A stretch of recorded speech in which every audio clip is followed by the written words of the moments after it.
Assalamualaikum warahmatullahi wabarakatuh. Innal hamdalillahi nahmaduhu wa nasta'inuhu wa nastaghfiruh wa na'udzu billahi min syururi anfusina wa min sayyiati a'malina. May yahdihillahu fala mudhillalah wa may yudlil fala hadiyalah. Allahumma shalli ala sayyidina Muhammadin wa ala alihi wa sahbihi wa mawalah. Amma ba'du.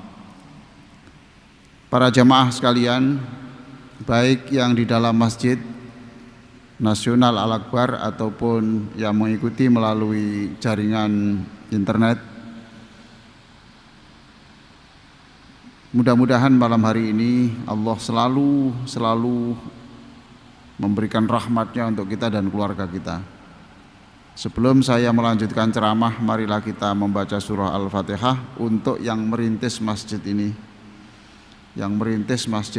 yang pernah berkeringat untuk membangun masjid ini, yang pernah menjadi pengurus masjid ini, dan sampai hari ini petugas kebersihan, petugas keamanan, apa sajalah yang mencurahkan perhatiannya untuk masjid ini, mudah-mudahan seluruhnya dicatat Allah sebagai pahala yang mengalir terus sampai akhir hayatnya. Al-Fatihah.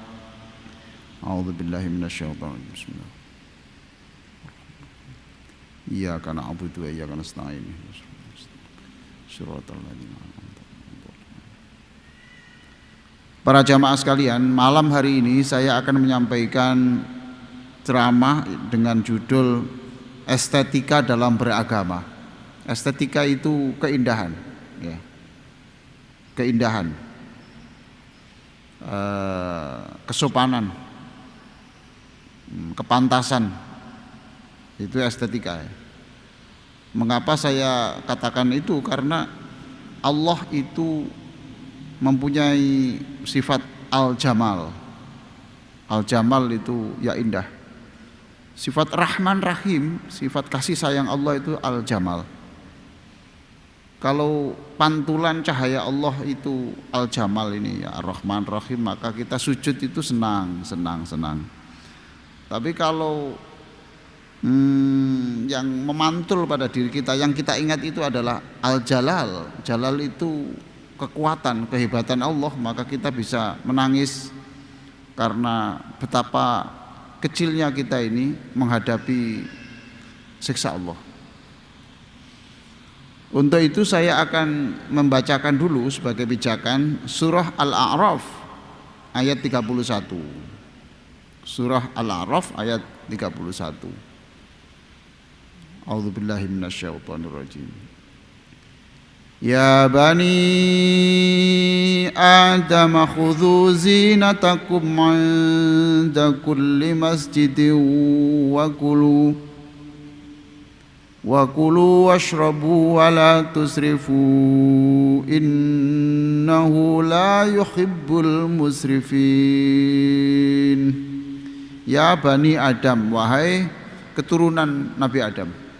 Ya, kita semuanya ini keturunan Nabi Adam. Khudhu zinatakum, gunakan. Zinatakum itu tidak hanya pakaian, ya, tetapi zinatakum itu gunakan pakaian yang indah. Subhanallah, yang indah. Tapi zinatakum itu tidak cukup hanya indah, Bapak, ya. Tapi yang harum. Tidak cukup yang harum, tapi juga yang rapi gitu. Modelnya juga yang sopan, nah, gitu. Itu zina. Inda kulli masjidin, setiap kamu pergi ke masjid. Setiap kamu pergi ke masjid itu pilihlah pakaian yang bagus.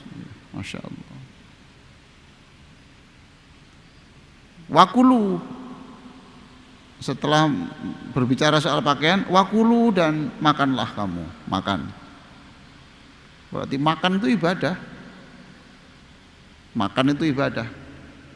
Karena tanpa makan kita mati. Nah, kita menjaga titipan Allah.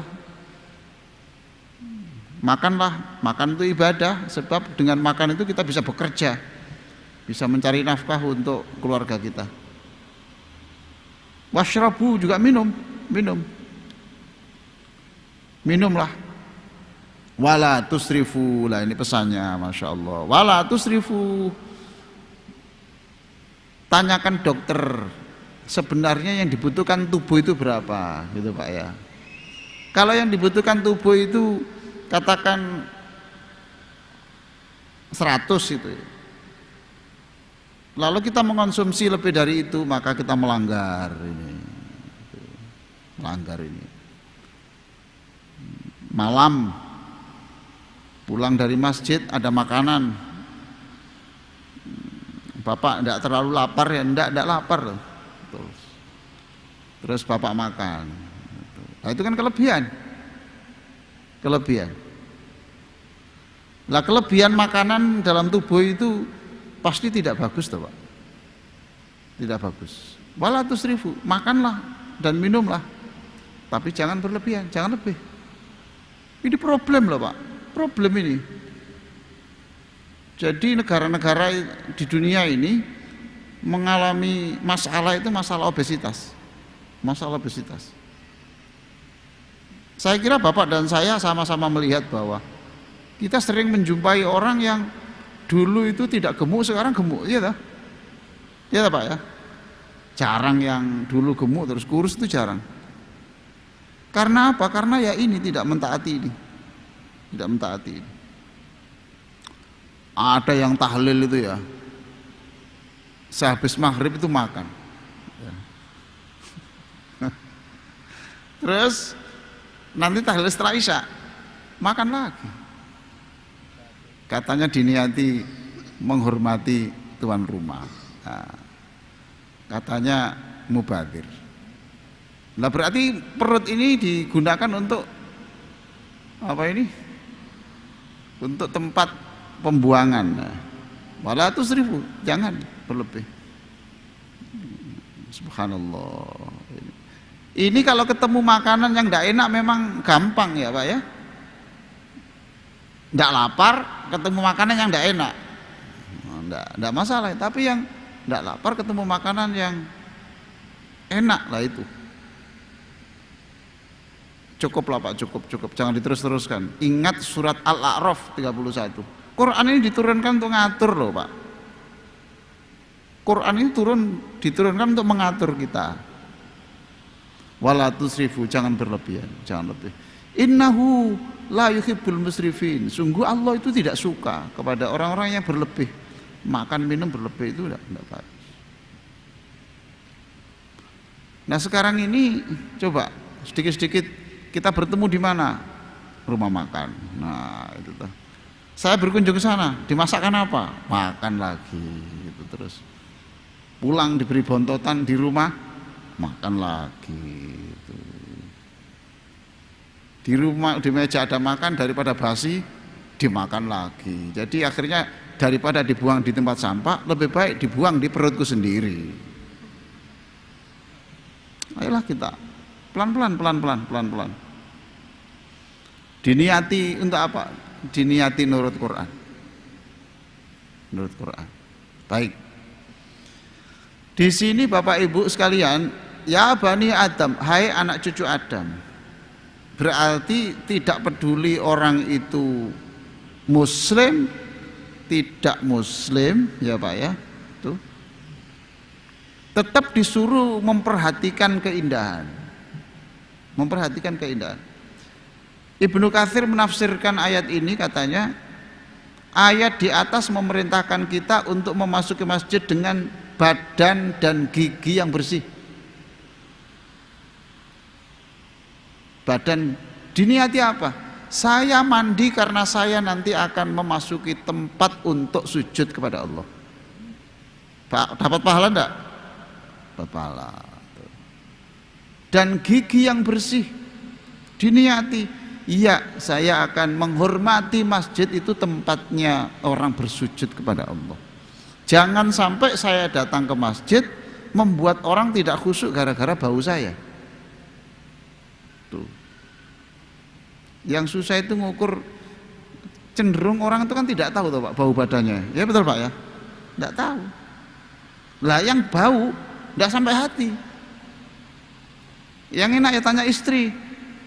Coba kira-kira sudah bau enggak?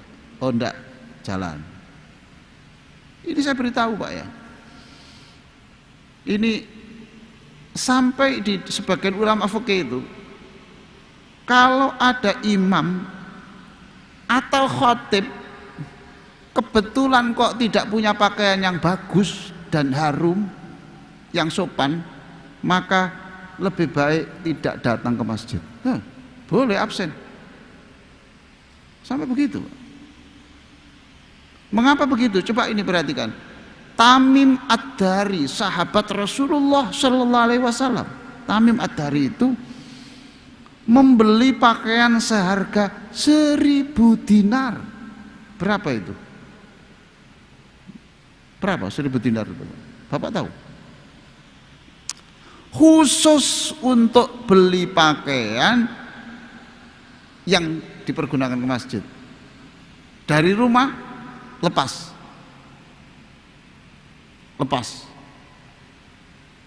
Baru ke masjid dipakai. Diniati untuk apa? Menghormati masjid. Masjid itu tidak sembarangan. Ada doanya. Jangan sampai masuk WC berdoa, masuk masjid tidak berdoa. Ya. Ada tahiyatul masjid, hormat dulu, kan? Itu. Niat hormat plus menghormati orang-orang yang akan bersujud kepada Allah. Beli pakaian tadi berapa harganya? 1.000 dinar Pak. Mahal Pak itu, 1.000 dinar khusus. Loh orang begini ini lumayan toh Pak. Umpamanya sholatnya tidak khusyuk, umpamanya lumayan toh, lumayan terbantu dengan menghormati itu.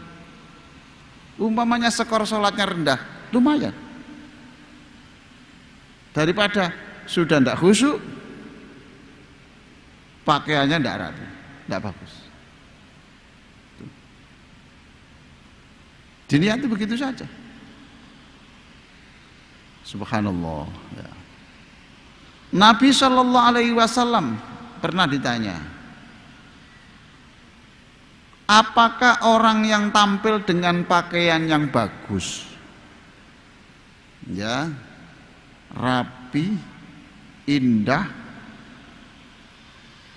mobilnya juga bersih, yang bagus, ya, apakah itu termasuk kategori sombong? Saya mumpung ingat ya, saya ini subhanallah, saya senang punya istri saya itu ya. Kalau saya datang dari masjid itu biasanya kemudian sarung suruh ngelepas. Pernah saya dari masjid kemudian mau ke WC, saya bawa ke masjid, saya ke bahasa WC, istri saya bilang, Mas, masa sarung yang dibawa ke masjid itu juga dibawa ke WC? Bedakan. Ini dalam kondisi normal Bapak ya, dalam kondisi yang normal yang memungkinkan. Tapi kalau kita dalam perjalanan dan sebagainya, tapi boleh juga atau kita membawa pakaian yang khusus. Mungkin pakaian ini terus ditutup. Untuk apa? Ya sudahlah, ingin aku gagal di dalam menata hati, aku lumayan bisa menata pakaian saya. Sampai masjid itu juga ini loh Pak ya, menyediakan kain untuk baju takwa itu, karena beberapa takmir masjid itu sering melihat orang pakai kaos gitu toh, terus waktu sujud apanya ini, punggungnya terlihat, kan batal loh. Nah masjid, saya lihat beberapa masjid menyediakan pakaian bagi ini, pakai saja menutup ini, aman, jadi untuk aman. Dan itu tidak tahu orangnya, tidak terasa.